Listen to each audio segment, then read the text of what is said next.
Yo, what's up, guys? I'm Artorigold. Sorry I haven't made a video in a while. I'm going to be back on that content grind, and today we're going to do a tier list video again for the end of Season 2. We just had the patch notes, so basically this season, until it ends, which will be February 7th, this is how the game is going to look for the meta.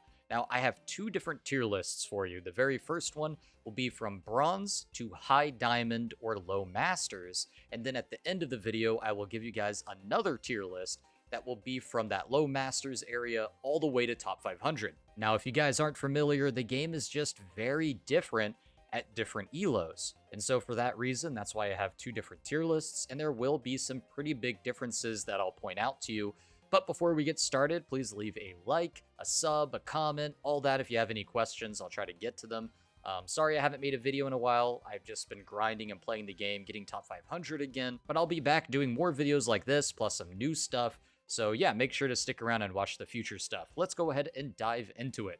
So right off the bat, let's talk about support, since it's my main role. So it's pretty obvious, but Kiriko and Lucio are S tier. They just always have been dominating the game. They're very good heroes, and there's really only one real big thing that I want to say about this, because my last tier list, not much has changed. I think Brig is the worst healer in the game. I think Zenyatta, while good, very situational, and right now in the meta, it's just too easy to feed with him, and you don't get nearly as much value.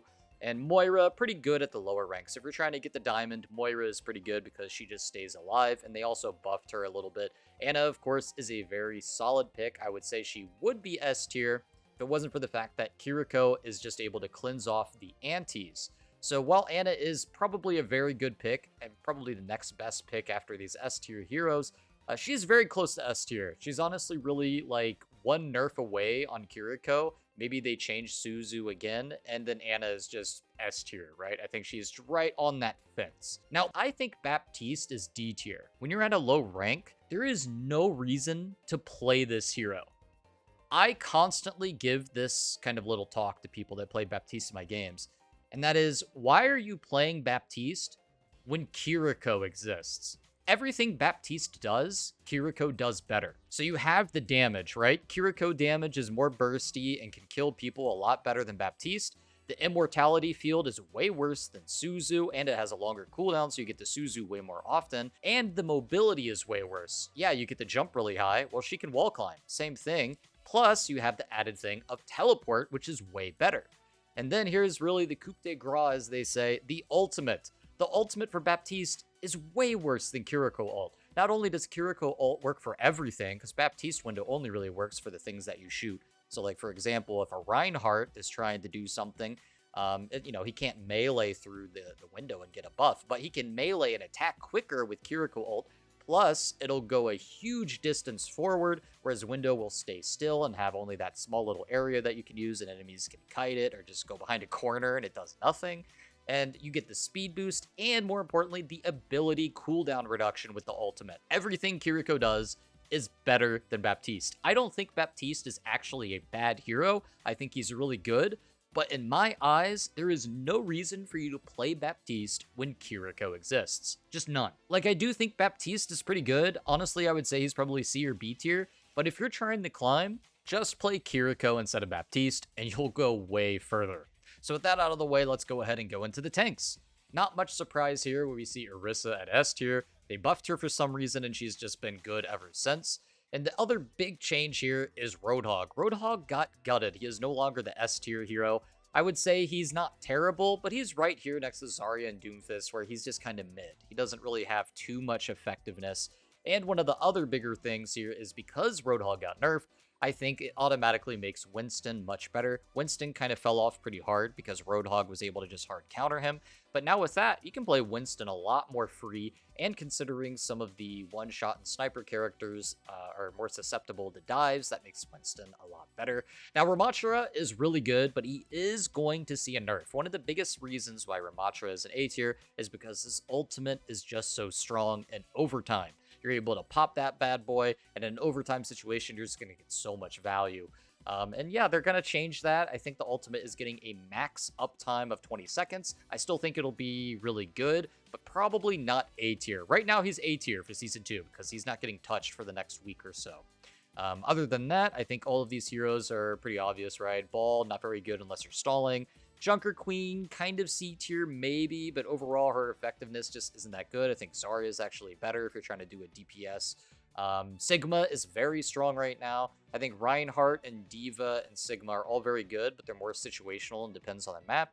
Reinhardt, for example, not very good on maps like Junkertown, but going to excel on King of the Hill, things like Mecha Base, right? And Diva and Sigma are the kind of Diva's like kind of is almost as good as Winston, honestly. Maybe it depends on where your skill level is. You trade out a few things here, but even Winston, I would say, pretty close, pretty comparable. Sigma, very good on certain sniper maps, like the pick to play, honestly. But again, it depends on what kind of map it is. If it's a close quarters map, Sigma and Reinhardt kind of have the yin and yang. They're both opposites, where they're good on sniper maps, bad on sniper maps, but good close quarters, and the opposite for that. So yeah, that's it for the tank. Next up, we have DPS. Now, there shouldn't really be a surprise here. Sojourn is S tier if you're trying to climb. She's absolutely busted, the strongest damage character that has probably ever existed.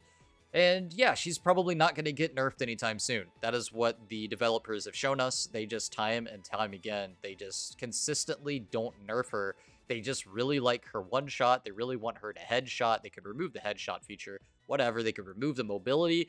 But yeah, they're not really touching her. She's just going to be good as long as she can just get a damage boost from Mercy, which is one of the reasons why Mercy is S tier, by the way. So yeah, I think Sojourn's here to stay, sadly. Now, the next up thing here is Torbjorn and Junkrat. Very good heroes. Basically, a lot of people play Junkrat in the kind of sneak or assassin flank route, where they would get right up to an enemy from crouch walking, left click them, and then immediately follow up with a shift mine, and that is an instant kill on someone. And it's very hard to react to it, but it requires a lot of sneaky plays. But I do think that's the biggest reason why Junkrat is so good right now. You can always get value from just spamming the front line as well.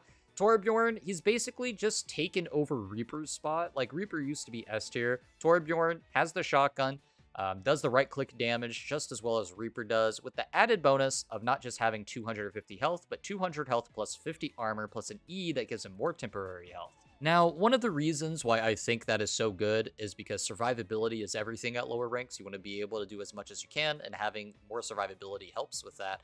But additionally, we are looking at a one-shot meta. And Torbjorn, with his E and the armor damage reduction, which is 30%, makes it so it's much harder for Sojourn to one-shot Torbjorn. So that's kind of the main reason he's there. His ultimate's also really good in overtime, and his turret is also pretty annoying and helps deal with characters like Tracer. Tracer, Widowmaker, both very solid heroes. Bastion, I actually think, is A tier at lower ranks, mostly because the tanks have very big impact at lower rank, and Bastion really shuts that down, and with the changes making his turret form 2 seconds off the cooldown on that, it makes it a lot more frequent. And then the ultimate is also much more consistent now, so you'll probably get like a kill with it, whereas before you wouldn't get any. And Ashe, of course, is a really solid hit scan, probably the best hit scan in the game. If you're trying to get long range, you don't play Widowmaker or Sojourn, Ashe is the pick. But yeah, for the rest, I mean, the really only big thing to say here is Sombra's not very good.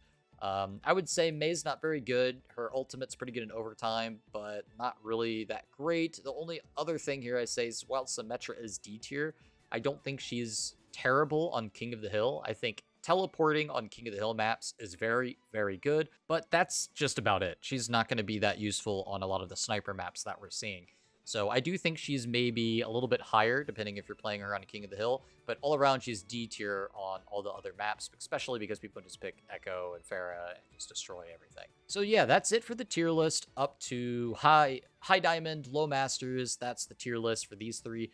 Next, I wanted to talk about, this is the tier list to climb the top 500.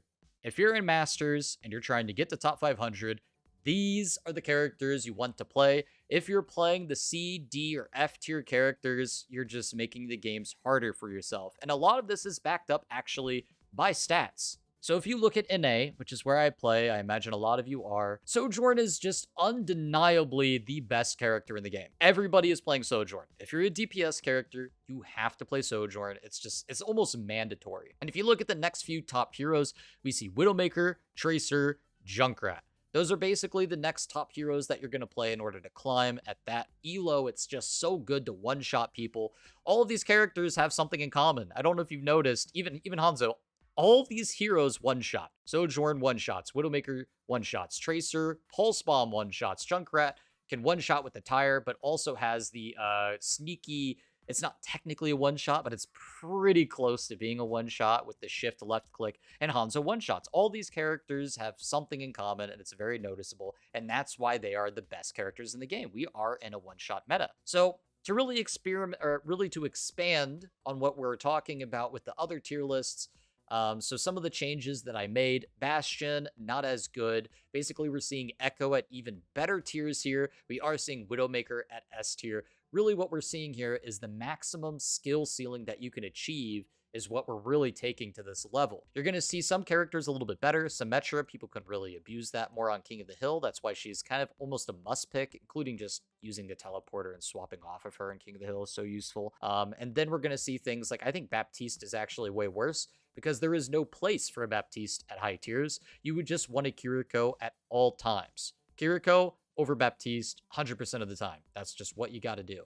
Orisa is a must pick. Doomfist I do think is a little bit better, and Zarya are a bit better because those heroes have high skill ceilings, and at lower tier levels, people don't know how to not just play her, but play around her. Your team doesn't know how to deal with DPS tanks, and now you have these characters at the high elo. Your teammates probably just playing Widowmaker and Sojourn in the backline, so they don't really care what these guys are doing, and that makes them automatically up a tier. And also Moira goes down a tier because while you can stay alive as Moira, you just can't do much for your team compared to a Kiriko or even a Mercy. Mercy damage boost is honestly just mandatory as well with the Sojourn. And then, of course, you have the high skill ceiling heroes like Hanzo, who goes up because you can one-shot more. Look at people like Seagull, who plays him a lot recently. And then, of course, all of the Genji players who, while Genji isn't that great, he's still a good hero if put in the right hands. But yeah, that's it for this tier list video. I wanted to kind of put that out there for you guys before the season was over. If you have any questions, like, oh, really, why do you think Zenyatta is not better and things like that? Why isn't Junker Queen better? You know, feel free to ask. I will try to get to as many of those questions as I can. Anyways, guys, thank you so much for watching, and I'll see you next time. Peace.